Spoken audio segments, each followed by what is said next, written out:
O Vasco fez uma proposta oficial pela contratação do técnico do Botafogo, Franklin Carvalho. E com certeza você não sabe qual é o estilo de jogo dele, como ele monta as suas equipes e se ele é ou não um bom técnico para o Vasco nessa temporada de 2026. Então cá estou eu para tirar todas as tuas dúvidas sobre o modelo e estilo de jogo do técnico Franklin Carvalho. Só é importante que tu deixe o like aí no início do vídeo para o YouTube entender que o nosso conteúdo é de qualidade.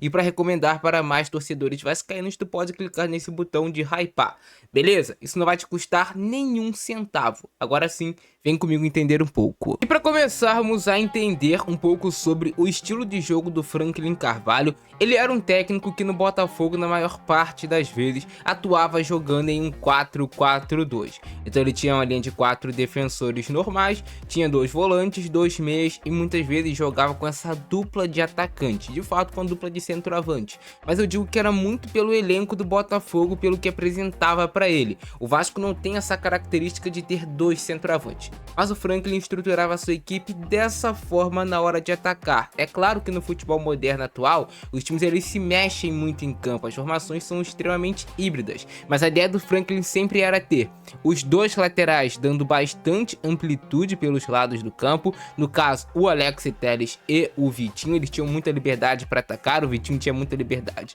para pisar nesse último terço, o Alex Telles também. Em alguns momentos até víamos cruzamentos de um lateral para o outro, com o outro lateral tendo essa liberdade para atacar a área no lado contrário. Então ele era um técnico que utilizava muito essa amplitude pelo lado do campo com os laterais, e a ideia dele era o que? Ter os seus pontas, no caso os seus meias, pisando por dentro, e aí poderia ser o Montoro ou o Matheus Martins, do lado contrário o Edenilson, até mesmo o Vidalba, que ele usou em alguns momentos, por dentro. E ele tinha os seus 2 volantes, que mais para reta final eram o Huguinho no Botafogo, quando o Danilo acabou não jogando mais, entrou o Huguinho era mais esse primeiro volante de sustentação, e o Medina passou a ser esse outro volante que pisa mais, que chega para participar mais como um meia, para dar peso na construção por dentro no time do Botafogo.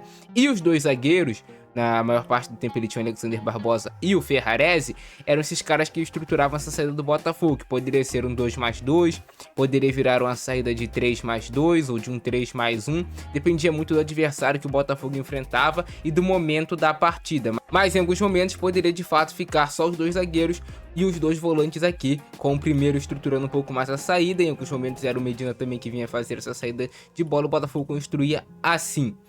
Outra coisa interessante, como ele tinha uma dupla de ataque, os seus centroavantes eram muito móveis. Então poderia ser o Kadir ou o Cauã Toledo aqui jogando, então e esse centroavante tinha liberdade para flutuar, para dar peso e formar triângulos pelos lados do campo. A mesma coisa acontecia quando Arthur Cabral ou outro centroavante baixavam para fazer mais um homem no meio de campo e deixava só um lá na frente. Isso acontecia bastante. E como ele tinha um zagueiro de construção muito forte, com esse passe denso por dentro, que era o Alexander Barbosa, ele conseguia conectar esses passes mais verticais que já rompiam linhas do adversário em vários momentos. Então era assim que ele estruturava o time do Botafogo muitas vezes. Uma coisa legal e interessante para a gente destacar, daqui a pouco eu vou mostrar no vídeo para vocês, era o preenchimento de área do time do Franklin Carvalho, que por muito tempo, como ele tinha o Edenilson, que era um jogador muito forte em marcar gols pisando na área, ele tinha um preenchimento de área com pelo menos 3 jogadores, os 2 centroavantes.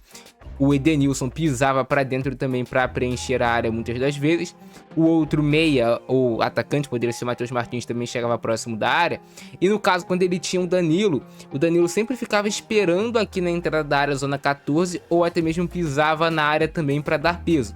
Quando não acontecia isso com o Danilo e se transformou Medina, continuou marcando gols os volantes do Botafogo com essa infiltração vindo de trás. No caso, Medina, e aí o Huguinho ficou mais como esse primeiro volante. O Huguinho também que já marcou gol nas mãos do Franklin Carvalho, mas com chute de média e longa distância.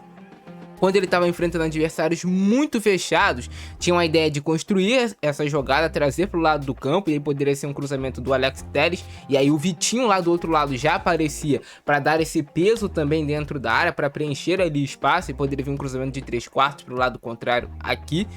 Ou poderia ser também o inverso, o Vitinho chegando na linha de fundo, ou cruzando aqui de 3/4, o Vitinho chega mais na linha de fundo, fazia o cruzamento, e aí o Alex Telles tinha liberdade. O Botafogo inclusive fez um gol assim diante da Chapecoense, enfrentando uma linha de 5 muito difícil, um ferrolho no primeiro jogo, no jogo de ida da Copa do Brasil.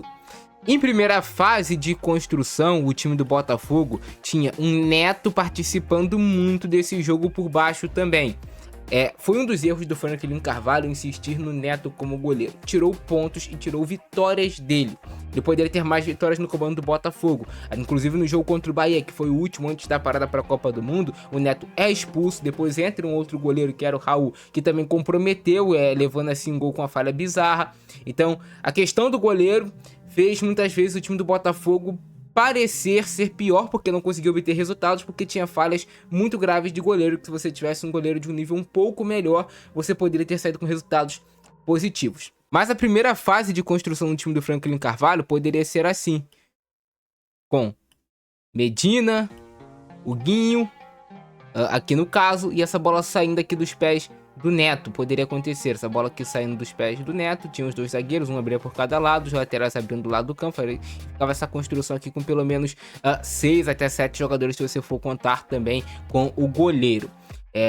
O Botafogo podia construir dessa maneira para tentar quebrar pressões fortes dos adversários quando subiam. Outra coisa também que podia acontecer no time do Botafogo, como ele tinha uma dupla de centroavantes muitas das vezes, era essa bola longa. Era liberado também esse passe longo, não necessariamente era construção somente por baixo. Até porque esse Botafogo do Franklin Carvalho era um time muito vertical. Então podia ter essa construção com esse lançamento longo do Ferrarese, essa bola mais longa buscada por ele para um dos centroavantes escorar e para outros jogadores jogarem de frente, ou até mesmo já na profundidade para um desses atacantes ou para os pontos, depende de quem seriam os pontos do time do Botafogo. A mesma coisa poderia acontecer também com o Alexander Barbosa, era liberado esse lançamento, esse passe mais forte também por baixo. O Alex Telles também tinha liberdade para lançar. Esses jogadores que tinham maior refino na hora de fazer o passe longo poderiam buscar essas bolas longas no time do Botafogo também. Então não é só que o Botafogo construía por baixo. Eu vou trazer daqui a pouco alguns exemplos para vocês do Botafogo conseguindo construir com essa bola mais longa e resultando em gols. Já na hora de marcar, quando o Botafogo baixava um pouquinho mais o seu bloco médio, bloco baixo, era um 4-4-2 tradicional na maior parte das vezes.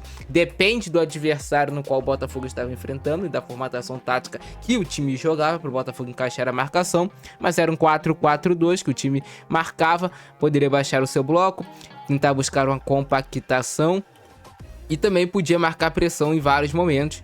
Podia adiantar a sua marcação, geralmente quando ele queria marcar um pouco mais alto, né? Ficava os dois atacantes aqui pressionando. O Botafogo tentava muitas vezes manipular essa pressão para um dos lados do campo, para gerar encaixes individuais e tentar recuperar a bola e rapidamente construir essa jogada de forma vertical, pegar o adversário desarrumado. Isso acontecia demais no time do Botafogo, essa pressão alta também, então ele tem esse estilo de jogo agressivo, mas muitas das vezes também o time do Botafogo, quando encaixava essa pressão, subia o seu bloco lá em cima, os zagueiros tinham liberdade de saltar nos atacantes adversários.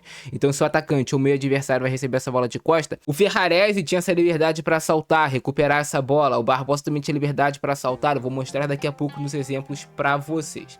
Mas o Botafogo era um time que tinha essa construção de jogo por dentro, com Edenilson, poderia ser o Montoro, Matheus Martins, povoava bastante o corredor central, mas também utilizava jogadas pelos lados do campo com os laterais. Não era somente os laterais que podiam cair pelo lado. Por exemplo, se ele tá jogando com o Matheus Martins, o Montoro tem mais a característica de cair por dentro, mas o Matheus Martins podia vir por fora, Alex Telles por dentro. Então, assim, eu vejo o Franklin Carvalho como um técnico que se molda demais de acordo com o elenco que tem o time. Ele foi perdendo algumas peças no Botafogo, ele perdeu o Barbosa, ele perdeu em algum momento também o Danilo, ele foi conseguindo colocar garotos da base, o Justino, o Guinho, e fazer esses jogadores também renderem, dando oportunidade para o que ele tinha no momento. O Franklin Carvalho é um técnico em aprendizado ainda. Ele era auxiliar técnico do Arthur Jorge. Ele não tem aquela experiência de um treinador, mas assim, ele é um cara que entende muito de tática. Ele entende muito taticamente de como montar equipe. E assim, eu não sei como é o vestiário dele, como era lá dentro do Botafogo, como é que era a convivência dele com os atletas, a liderança dele e tudo mais, até porque foi muito pouco tempo de trabalho até o momento. Mas esses são alguns pontos do trabalho do técnico Franklin Carvalho. Agora eu vou trazer aqui alguns exemplos nos vídeos, também vou destacar a bola parada. O Franklin Carvalho era um cara que trabalhava muito a bola parada no Botafogo, jogada ensaiada, e o Botafogo fazia gols de jogadas ensaiadas de bola parada, e quando não fazia, passava perto de fazer também. Ele é um cara que gosta de trabalhar bastante essas jogadas ensaiadas, que é uma tendência no futebol atual. Bola parada ganha jogo. Acho que vocês estão percebendo isso durante essa Copa do Mundo. Esse exemplo aqui serve para eu mostrar essa construção de jogo nos times do Franklin Carvalho. Os dois zagueiros, os dois volantes, o Barbosa buscando esse passe um pouco mais vertical, vai encontrar o Vitinho. Eu vou destacar para vocês esses 4 jogadores aqui trabalhando por dentro no time do Botafogo, os dois volantes e os dois pontas, no caso, né, que se transformam em meias. Daqui quem estava jogando era o Danilo, do outro lado era o Matheus Martins, então eles entram para dentro e dá amplitude pelos lados do campo com os seus laterais, o Alex Telles e o Vitinho pelo outro lado. E que ele vai tentar a jogada, no caso depois até vai sair o gol do Botafogo. Agora eu quero mostrar o exemplo para vocês do Botafogo subindo essa pressão, encaixando essa pressão alta aqui, tirando as opções de passe do time do Racing, e vocês podendo perceber o que eu tinha falado para vocês sobre a liberdade que tem os zagueiros, no caso aqui no time do Franklin Carvalho Botafogo, para dar esse salto de pressão em cima dos meias, dos atacantes que estão recebendo essa bola de costas. Vocês vão ver que não é só uma vez. Mais pra frente eu vou mostrar outro exemplo. E aí, o time jogando bem vertical. Recuperou a posse de bola. O jogo vertical para buscar os atacantes. Aqui no caso, vem um passe do Medina pro Júnior Santos. E acaba acarretando no gol do Botafogo, que jogava com essa dupla de ataque, com o Kadir e com o Júnior Santos nessa partida. E agora eu estou mostrando para vocês as jogadas de bola parada do Botafogo do Franklin Carvalho. Como ele tinha essa jogada trabalhada, essas jogadas ensaiadas. Inclusive, o time dele, o Botafogo, marcou esse gol diante da Chapecoense com a jogada no qual ele tem os seus dois zagueiros, o Ferrarese e o Alexander Barbosa, fazendo essa parede. A bola é rolada para trás pelo Alex Telles, o Edenilson faz a movimentação. Como os dois zagueiros estão fazendo essa parede, essa barreira, essa jogadinha de basquete, eles criam espaço para Edenilson fazer a finalização nessa jogada ensaiada pelo Botafogo, que acaba resultando em um gol. Nesse mesmo jogo contra a Chapecoense, o Botafogo teve uma grande atuação, venceu por 4-1. E aí, vocês estão vendo alguns exemplos daquelas movimentações que eu falei pra vocês. O preenchimento de área com o Edenilson, com esses 3 jogadores pelo menos, a dupla de ataque do Botafogo. Vocês estão vendo essa aproximação também por dentro. Os laterais dando amplitude, um lateral podendo pisar no lado contrário, já próximo da área, para aproveitar esse tipo de cruzamento de 3/4 do Alex Telles. O lateral por fora, o ponta por dentro, pode alternar também isso no decorrer do jogo. O Alex Telles podia pisar um pouco mais por dentro, lá do outro lado o Vitinho construía mais realmente por fora. Agora vocês estão vendo o exemplo do Botafogo marcando com um bloco um pouco mais baixo, nesse 4-4-2.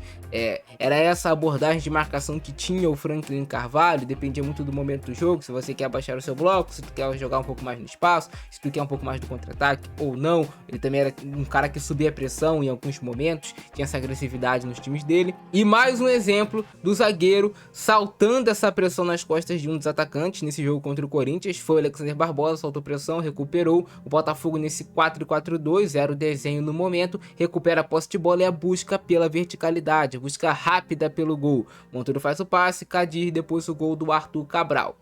E para finalizar também para vocês, essa bola longa, essa construção mais longa do Ferrarese buscando os atacantes para depois você ganhar a segunda bola. Quando você ganha a segunda bola, vem a finalização do Arthur Cabral.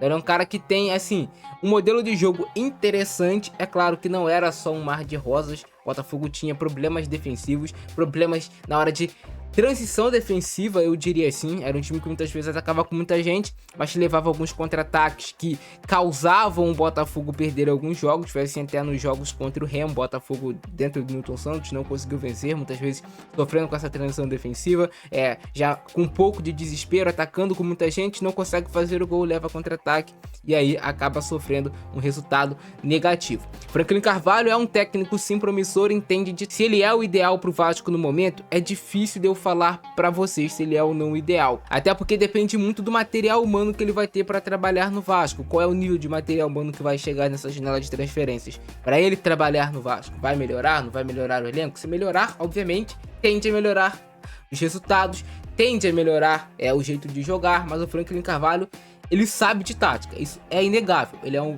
cara que entende muito de futebol. Se ele vai conseguir administrar essa pressão que é no Vasco, é outros 500. Mas é isso, cara. Essa é a maneira que ele joga. Gostaram do vídeo? Deixa o like, se inscreve no canal, ativa o sininho. Vou ficando nessa. Abração do Francesco, é nóis. Fui.